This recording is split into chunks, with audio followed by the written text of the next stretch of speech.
Listen, I've spent quite some time with grease under my fingernails and a wrench in my hand. I've seen the inside of more Hyundai engines than I care to count. I'm talking about the good, the bad, and the oh boy your engine is toast kinda ugly. Hi, I'm Dean, a mechanic of over 15 years, and I've got the secret to making your Hyundai engine live forever. You see, Hyundai owners always think they've got the answer. They come into my shop all the time thinking they're doing their car a favor by following the manual to the letter, but sometimes you need a lot more. If you want your Elantra or Sonata to see 500,000 miles, you need to stop treating your oil like an afterthought, pick a pen and pad, and write down everything I'm about to tell you. Hyundai's engines aren't like other cars. They have unique lubrication requirements that so many oil manufacturers just neglect. So, today, I'll be letting you in on a couple of secrets and exposing the engine oils that are destroying Hyundai engines everywhere. This isn't some cheap marketing trick. This is about avoiding a $10,000 engine replacement. So, what I'll be doing is breaking everything you need to know into two sections, starting with Part 1, the engine killers. You wouldn't feed a racehorse cheap fast food and expect it to win the Kentucky Derby. Yet, every single time, you just walk into a big box store and grab the cheapest jug on the shelf because it's on sale. The outcome of this game of Russian roulette is a busted crankshaft and a $6,000 repair bill.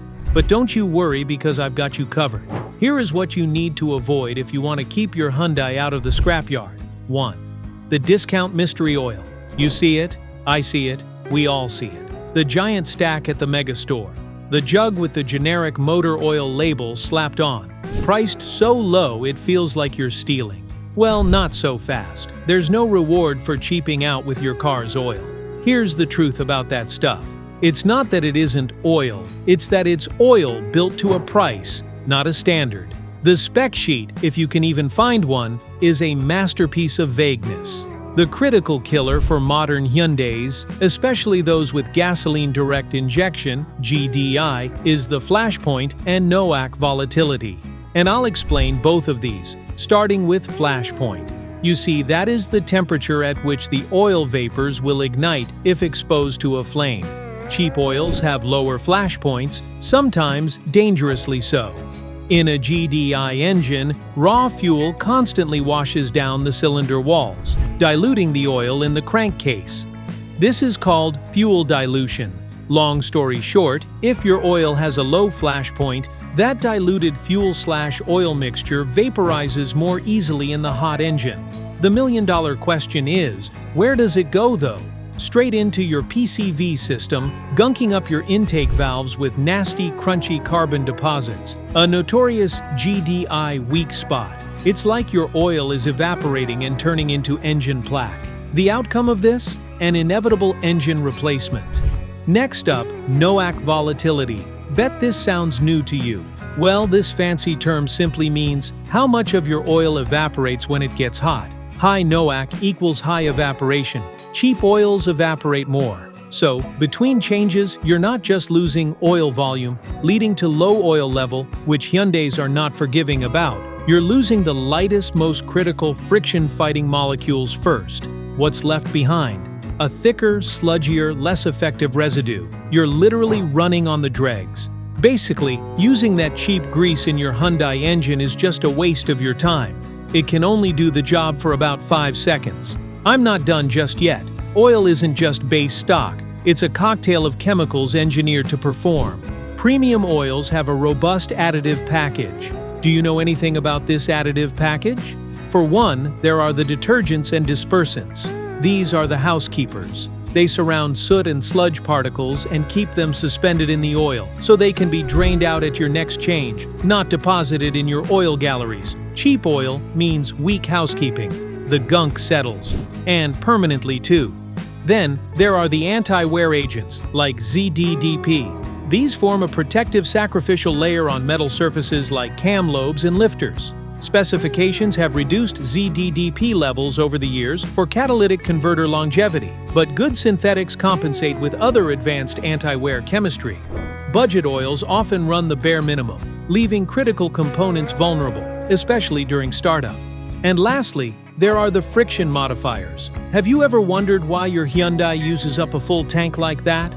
Believe it or not, but yes, it can be traced right back to the oil you put in your car. These friction modifiers help with fuel economy.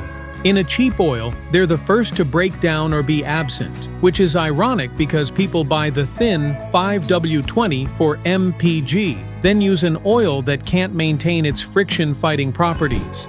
All these fancy words mean one thing. That cheap jug of oil on the countertop is nothing but bad news. Stay away, always. Moving on to the second engine killer.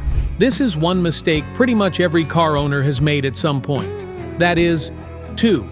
Sticking to 5W20 in high-mileage engines. The manual says 5W20. The dealership uses 5W20. It must be just what your engine needs, right? Well, yeah, but it doesn't end there. For a brand new engine with factory-tight clearances, 5W20 is perfect. It's thin, it flows quickly on cold starts. But truth is, no matter how disciplined you are with your Hyundai, its engine won't always stay new. They wear. It's basic physics. After 60,000, 80,000, 100,000 miles, those clearances open up a wee bit. Not enough to be your or the mechanic's headache, but just enough that that water-thin 5W20 can't maintain a proper hydrodynamic wedge. I honestly can't count the number of times a disgruntled Hyundai owner drags their car in, complaining that the engine just isn't performing like it once did, even after they followed the manual's recommendations to the latter, used the right oils, and refilled at just the right intervals. Unfortunately, they do all that, and something is still off with the engine, and I've got to pop that hood right open. They might have done everything right, but they still missed this. They didn't ditch that 5W20 at the right time, and now they're stuck with a pretty avoidable bill. Here's the science lesson I give my apprentices and even Hyundai owners. Imagine your engine bearings and crankshaft. They never actually touch. They're separated by a perfect pressurized film of oil. That's the hydrodynamic wedge. When you switch to a slightly higher viscosity oil like 5W30 in a higher mileage engine, you're adding thickness and shear strength. The oil resists being squished out of that critical space, especially under high heat and load. Sticking with a cheap 5W20 in a 100,000-mile engine is like wearing the same suit you wore to your high school prom to a job interview. Yeah, it could technically still fit, but it's definitely going to be tight in all the wrong places, and one good movement is going to cause a catastrophic failure. 5W30 Full Synthetic is the tailored, comfortable, and durable suit that actually fits your current engine situation. Next up is yet another recommendation from your Hyundai manual that's nothing but trouble. 3. The 7,500-mile interval myth. This one always seems to grind my gears, pun intended. Mostly because Hyundai owners rarely listen until the damage has already been done, and $6,000 bill is staring them right in the face. I'm talking about the normal service interval of 7,500 miles, which is the single biggest reason I have a line of Hyundais outside my shop with low-end knocks. It's a laboratory number derived from perfect conditions, 55 miles per hour on a flat road, 70-degree weather, no idling, no stop and go. Now think about your driving. Do any of these conditions fit? A big no. Instead, you're dealing with short trips to the store, long sits in traffic, and so many school runs. That sounds like severe service to me, folks. And in severe service, two evil things happen. 1. Fuel and moisture contamination. On a short trip, the oil never gets up to full operating temperature, which is about 212 degrees Fahrenheit, long enough to boil off the fuel and water condensation that contaminates it. Water plus combustion byproducts, sulfur, nitrogen oxides, means sulfuric and nitric acid. Your oil sump becomes a weak, corrosive soup, eating away at bearing surfaces, etching microscopic pits that become failure points. These are regulars back at the shop. Then there's the second evil thing, soot loading. GDI engines, by their high-pressure, efficient nature, produce a lot of fine soot. This soot is suspended in the oil. The dispersant additives hold it, but they have a finite capacity. Once saturated, the soot drops out, or worse, forms abrasive agglomerates. Running long intervals turns your oil into liquid sandpaper, polishing away at your camshafts and bearing surfaces. I can't count the number of engines I've had to throw out because of this. I stick a magnetic drain plug in every Hyundai I service, At 3,000 miles with cheap oil and short trips, the plug looks like it's growing a metallic beard of wear particles.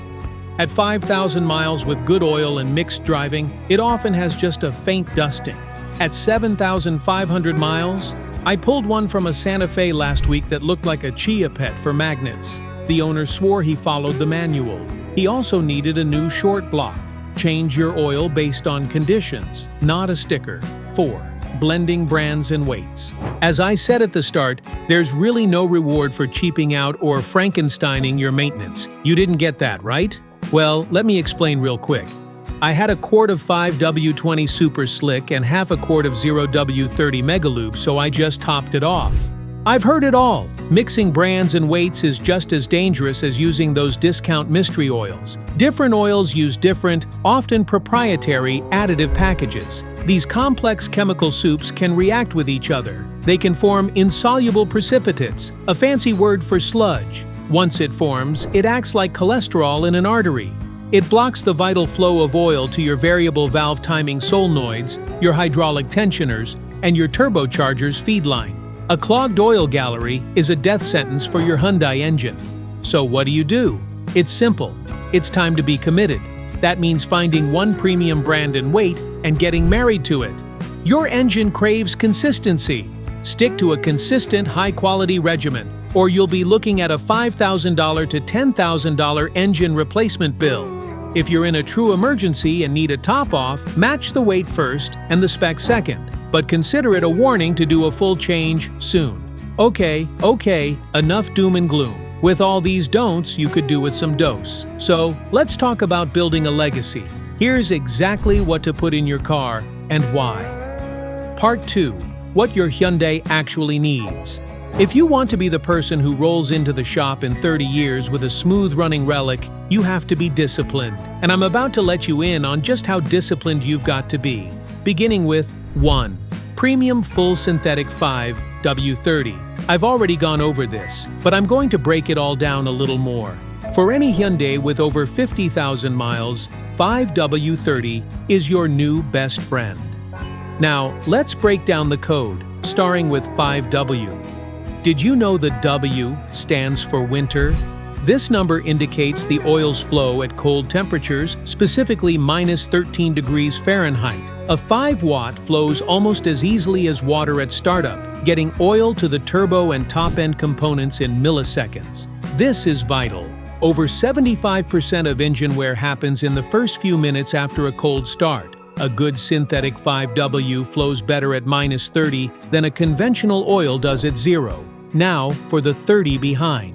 This is the high-temperature, high-shear viscosity at operating temperature, 212 degrees Fahrenheit. All you need to know here is a 3-weight is a lot more robust, has better shear stability, and better at maintaining that hydrodynamic wedge in a seasoned engine. It provides a stronger film strength between components. But there's more. Something I'm yet to tell you. You see that full synthetic? That's the real deal. That is the non-negotiable key. Synthetic base oils are engineered at a molecular level. They are more uniform in size and shape than conventional dinosaur oil molecules, which means they resist thermal breakdown and oxidation exponentially better, have a naturally higher flash point and lower volatility, and finally flow phenomenally at low temps and resist thinning at high temps. I always explain all of this to my customers. Those who listen reap the benefits. Those who don't get to hear the lecture all over again. This time, though, they listen to it while holding a $6,000 bill. So always look for these specs on the bottle. APISP. Even better, look for Hyundai's own certification, which might look like HMMHS or reference their approval list. This means it's been torture tested in their engines for sludge, wear, and deposits. It's not just good oil, it's literally proven oil for your car. Nothing could possibly go wrong. Unfortunately, while knowing all this is great, there are still other data that matter just as much. As usual, I'll be letting you in on what to look for. 2. High flash point specs. I know I said you should always use synthetic, but you can't just grab any synthetic. It's time to put your glasses on and become a label reader. The best brands publish their spec sheets online, and I've a cheat sheet for you right here. Hope you've got a pen and pad out. For starters, flash point. Always aim for numbers higher than 440 degrees Fahrenheit. Let me tell you a little secret. The higher, the better. This is your main defense against fuel dilution, vaporization, and oil consumption. Premium synthetics often hit 465 degrees Fahrenheit and above. That's the number to aim for. Next is NOAC volatility. Remember this term, right? Here, always look for numbers below 10%. This means less oil loss and less intake valve coking. Top-tier oils are in the 6 to 8% range. Don't forget that. Next, total base number, TBN. This measures the oil's reserve alkalinity to neutralize acids. A fresh oil might have a TBN of 8 to 10. By the time it drops below 1, it's spent. Longer drain interval oils start with a higher TBN. For our 5,000 max interval, a TBN of 8+ is great, and to close it out, cold cranking viscosity, or CCS. For this, lower is always better. This measures how hard it is for your starter to crank the engine in the cold. A good 5W will have a very low CCS, ensuring easier starts and less battery and starter wear. And for our final secret to building a legacy, we won't even be talking about oils any longer. I will tell you all about your engine's last line of defense. I will tell you about 3. The Flighter. This is where people save $8 and cost themselves $8,000 in the future. That cheap orange canister filter? Let's autopsy one, shall we? I'll begin with the media, the filter part. Cheap filters use basic cellulose media. It's like a dense paper towel. It filters okay at first, but can quickly clog, collapse, or allow larger particles through. Premium OEM and aftermarket filters use synthetic glass microfibers or premium cellulose blended with synthetics. They trap particles as small as 10 to 20 microns consistently and have a higher dirt-holding capacity without restricting flow. I can't count how many times I've had to say, "Well, there's your problem," pointing at a collapsed filter media in a sludged-up engine. Now, I'll talk about the anti-drainback valve. This is a silicone or nitrile rubber flap at the top of the filter. When the engine shuts off, it seals to keep the filter cartridge and the oil galleries above it full of oil. Cheap filters use stiff, poor-quality rubber that fails to seal or cracks. This causes a dry start, the single most abusive event for your engine. For those 2 to 3 seconds on startup, your camshafts, lifters, VVT system, and turbo bearings are grinding metal on metal until the oil pump can refill the empty filter and galleries. This is where most wear happens. Then there's the bypass valve. If the filter becomes completely clogged, this spring-loaded valve opens to allow unfiltered oil to flow, saving the engine from oil starvation. A cheap valve can stick open, so your oil is never filtered or closed, leading to oil starvation if the filter clogs. Finally, the end caps and center tube. Cheap filters can have weak construction, allowing the media to bunch up or the tube to collapse under pressure. These are all reasons why you should always stick to the Hyundai Blue filter. And no, this is not a marketing gimmick. It's engineered for the specific oil pressure, flow rate, and bypass valve setting of your engine. The media is high-quality synthetic. The anti-drainback valve is pliable and reliable. The pressure relief is set correctly. It's an insurance policy you can use and trust every single time. You can have the best oil in the world, but if you put a cheap orange aftermarket filter on it, you're asking for trouble. Listen, I know this was a lot. You might be looking at your Hyundai in the driveway feeling a little anxious. Don't be. Knowledge is power. The path to 500,000 miles is paved with disciplined, informed choices. It boils down to this. You can spend an extra $30 on premium full synthetic 5W30 and a genuine blue filter every 3 to 5,000 miles. Or you can spend $8,000 plus on a Hyundai Theta 2 or new engine replacement later. The math is embarrassingly simple. You are the master of your engine's destiny.